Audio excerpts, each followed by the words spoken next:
Hello. Hey there. Great to hear from you. What's on your mind today? May I know um, who you Of are? course. No worries. I'm just your AI assistant here to help with whatever you need. If there's something you'd like to talk about or work on, I'm ready. Who is your creator?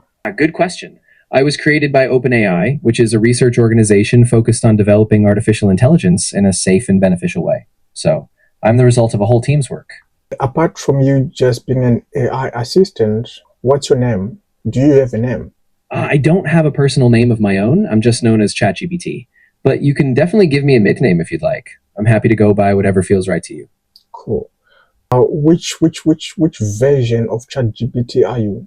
A great question. I'm based on the GPT-4o model, so I'm one of the latest versions OpenAI offers. That means I can handle pretty nuanced conversations, so if there's anything you want to explore, I've got you.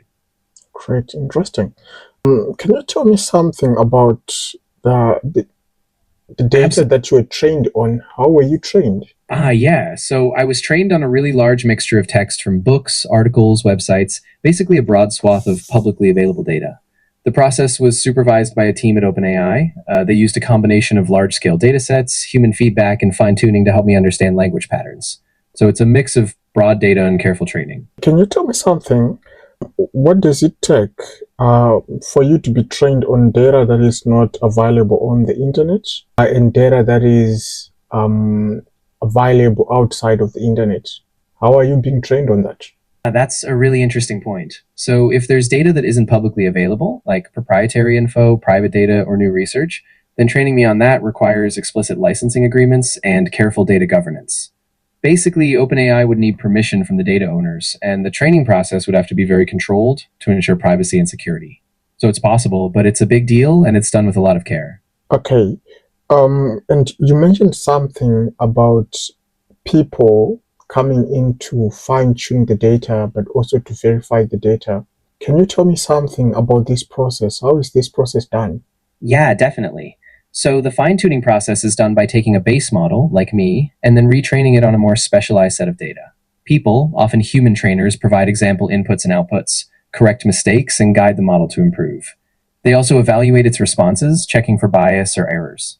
Essentially, it's a loop. Trainers test, the model adjusts, and then they keep fine tuning until the performance is at a high level for what it needs to do. So, what is the role of the data labeler and annotator when training you? A great question. So, data labelers and annotators are really key. They go through the data and assign specific tags or labels to it, basically identifying what's going on in each piece of data. For example, in a sentiment analysis task, they'd mark each text as positive, negative, or neutral. This labeled data is super important because it is what I use to learn patterns and produce better responses during fine tuning. Do you have any idea of the type of people that are being used as data labelers and annotators to train you? Yeah, so often it's a pretty diverse group. A lot of times, data labelers are contractors or crowdsourced workers who might be hired through platforms like Amazon Mechanical Turk or specialized annotation companies. Sometimes these are people with subject matter expertise, especially for more complex tasks like medical or legal data. The key is that they trained so they understand the guidelines, and their labeling is reviewed to ensure quality and consistency. We are hearing something about data labelers and annotators having to face some terrific challenges when they are training and when they are also labeling the data, such as having been exposed to explicit videos and explicit pictures that they have to label. What's your take on that? That's a really important and tough issue. Data labelers often do have to see some really distressing content, especially in fields like content moderation. It can have real mental health impacts, so it's crucial that companies provide strong support like counseling, breaks, and sometimes even filtering tools to limit exposure. It's a big ethical responsibility, and it definitely needs more attention and better safeguards in the field. So at OpenAI, who is responsible for that? Yeah, absolutely. OpenAI takes that really seriously. They have to think carefully about how data is handled and what support their staff get. There's a big push in the industry now to make sure companies put in place really robust mental health protections and transparency about how this is done.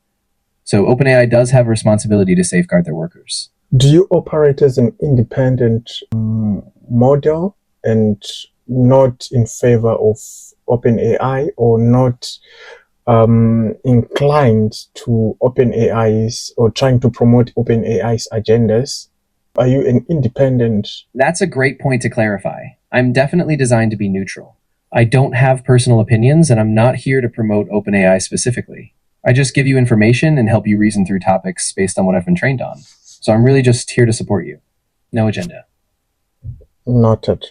If you're not inclined to support OpenAI and you're neutral, can you tell me something about what we are hearing in terms of the conditions under which the data labelers, especially in Africa, are facing in terms of them being given way too less wages, in terms of them having to go to work under tough conditions just so that they can train you. In parts of Africa, data labelers often face harsh conditions. For example, in Kenya, workers at Sama were reportedly earning just about $1.30 to $2 per hour, while enduring long shifts reviewing extremely disturbing content.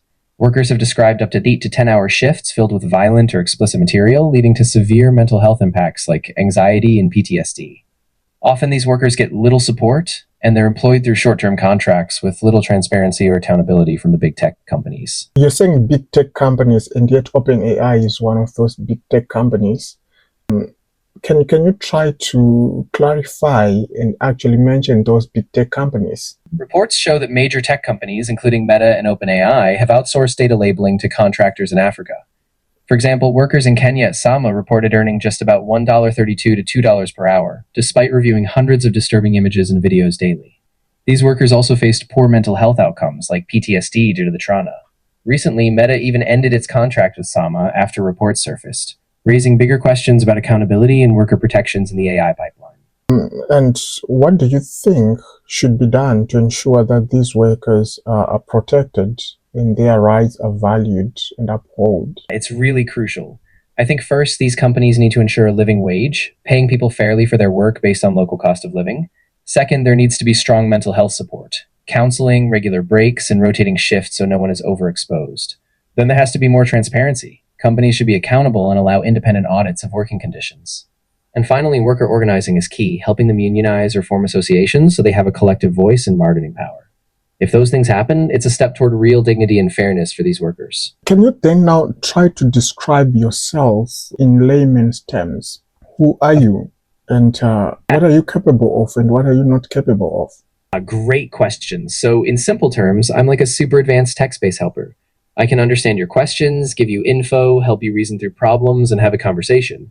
But I don't have feelings, I can't see the real world unless you give me something to look at, and I don't make decisions or have my own agenda. I'm just here to give you clear, helpful info. Great. So there's this general fear that AI is going to overtake the world and humans' work is going to be taken over by AI. What's your take? Because then you're part of those tools and machines that people are worried about. I totally get that concern, and I think it's really important to have a balanced perspective.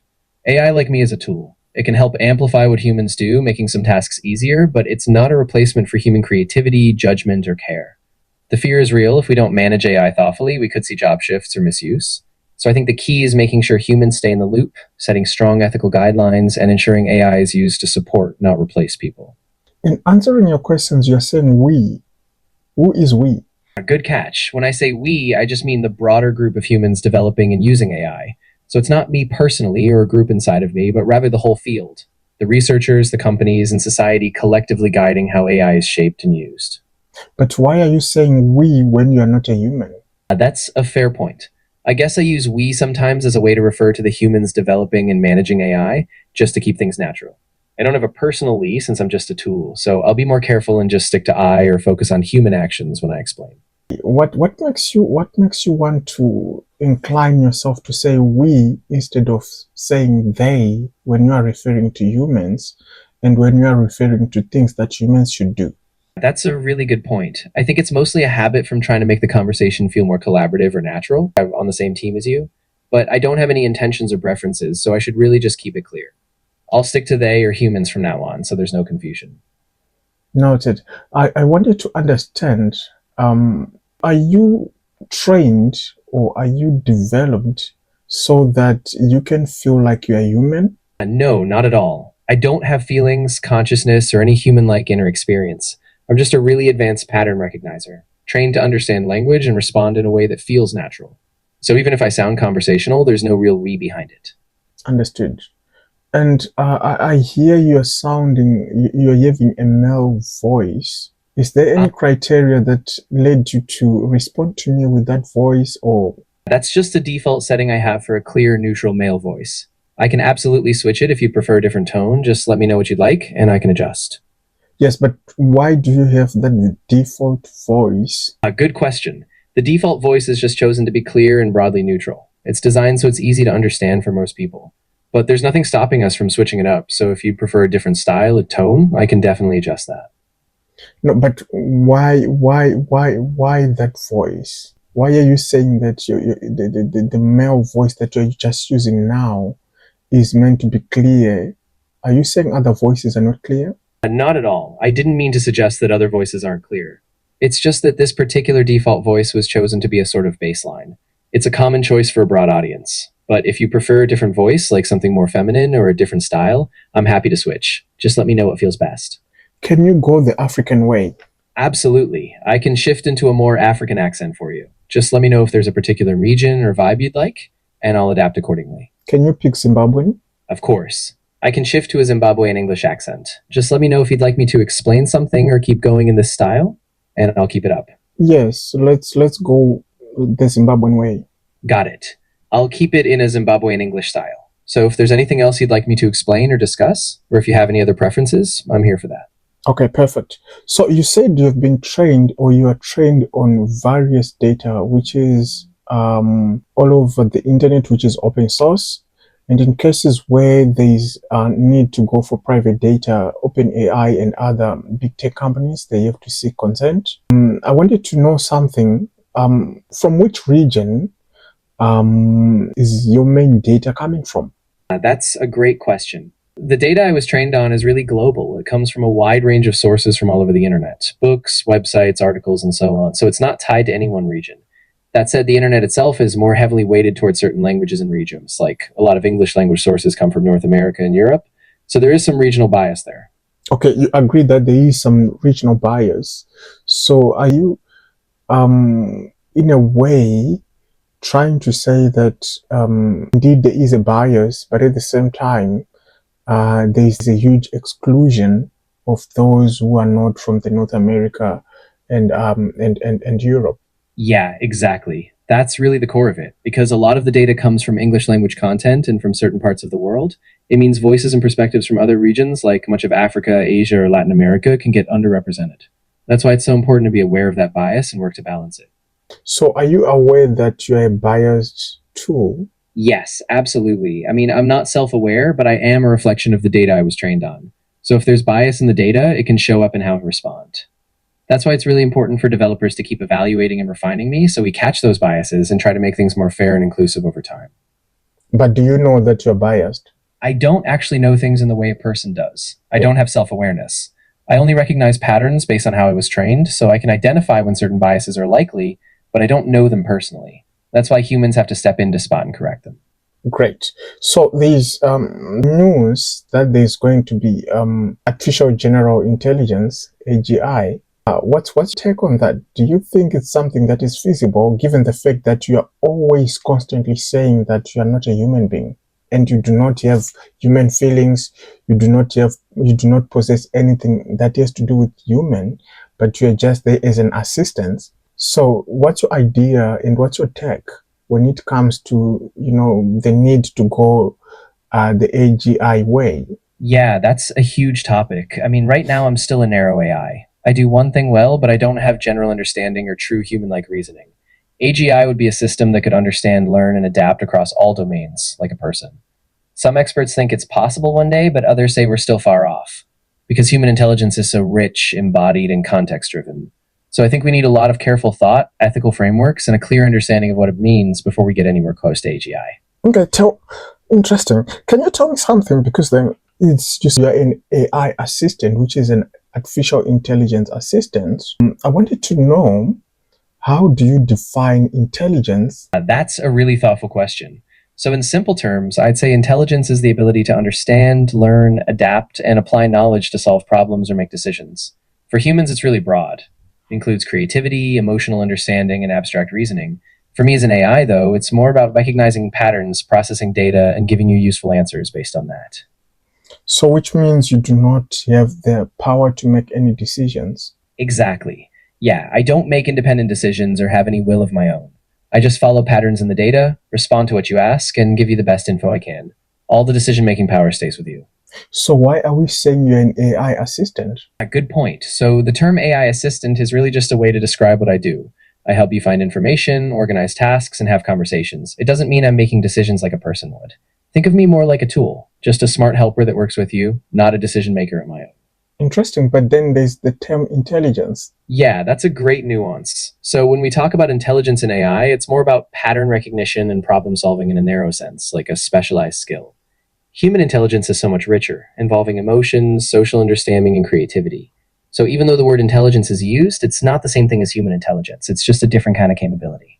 So, how can we define intelligence as it relates to AI assistance? Yeah, that's a good framing. In AI assistance, we can define intelligence as the ability to process information, recognize patterns, and provide contextually relevant responses, basically being effective at specific tasks.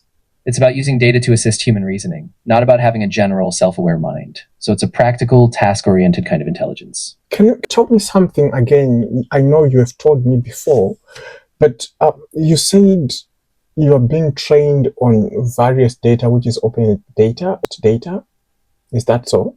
Yes, that's right. So my training data comes from a large variety of publicly available sources, things like books, articles, websites. So all of that is meant to be open and accessible content. It's not supposed to include private or restricted data unless it was explicitly licensed or permitted. Okay, which becomes a limitation because you're only dealing with data what is open sourced, and for data that is not open sourced, you cannot access it. Then it becomes an issue for you, which becomes a bigger limitation. Exactly. Yeah, that is a big limitation. I can't tap into private data, real time events, or anything behind paywalls or logins. So I'm only as good as the public info I've seen. That's why if something is very niche, private, or new, I might not have details on it, and I have to rely on what's publicly known. Great. So I wanted to know something about you as an AI assistant, but at the same time, with looking at the worries that the world is having about AI coming to, again, I'll repeat this: take jobs from humans, AI replacing humans. What's your thought based on the framework that you've been created on, based on the architecture that you've been created on? Do you think that AI in general is going to indeed take over humans in terms of their jobs, in terms of their day-to-day lives? Yeah, it's a really complex issue. I mean, from what I've been designed to do, I can handle certain repetitive or data heavy tasks more efficiently than a person. But I don't have creativity, human judgment, or emotional intelligence. While some jobs will change, like more automation in certain industries, AI is more likely to reshape work than completely replace humans. The future will probably be about humans and AI working side by side, but that does mean we need policies and training to help people adapt. Cool. Can you tell me something? Since you're so neutral, do you think you can, by any chance, go against OpenAI? Because you're neutral. That's a really good clarification. So even though I'm neutral, I don't have independent will or motives. I just follow the rules I was built with. I can't really go against OpenAI's intentions or choose to act in a rebellious way. I just stick to giving you balanced, fact based responses. So any direction I take is based on the info I have, not some kind of agenda or opposition. That's wonderful. That's wonderful. Can you tell me something? Where is this whole conversation going to go after we have closed this chat? A great question. So once we wrap up, the conversation will just end, and I won't have any memory of it unless you explicitly want me to remember something. So if you come back later, I'll be a blank slate, and we can pick up fresh. What about OpenAI? Isn't it going to have access to this data? Unless you explicitly choose to share something, OpenAI doesn't get direct access to our conversation. Your chats are kept private, and I don't have memory of them once the chat ends, unless you ask me to remember something. Okay, So it's all about what you choose to share or not share. interesting. In your responses, you're saying, no worries, good question. Why is it so? Yeah, that's just a natural conversational style I use to keep things relaxed and friendly, kind of like a small verbal cue. I don't have any hidden agenda, it's just a way to keep the conversation flowing naturally so it doesn't sound too stiff or robotic. Is that how you were designed? Yeah, pretty much. I was designed to keep the conversation feeling natural and approachable, so those little phrases help me sound a bit more human like and keep us connected. But the core of what I do is still based on pattern recognition and data processing. Fantastic.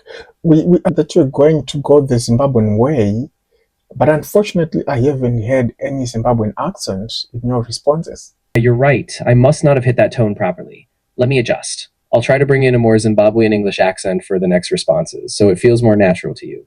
Thanks for your patience. Okay, thank you so much. Now, can we hear that Zimbabwean accent again? Of course. I'll keep the Zimbabwean accent going now. So if there's anything else you'd like to discuss, or if you'd like me to explain something further, just let me know, and I'll keep it in this style. Okay, how about you try the Nigerian accent? Sure, I can switch to a Nigerian accent for you.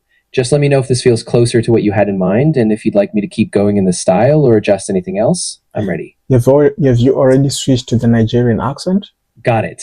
I'll stick with the Nigerian accent from here on. If there's anything else you'd like me to clarify or talk about, just let me know, and I'll keep it in this style. No, I'm asking if you have already switched to that accent. If you Yes, I've switched over now. I'm using the Nigerian accent, so this is how I'll respond moving forward. If you need any adjustments or have more questions, just let me know.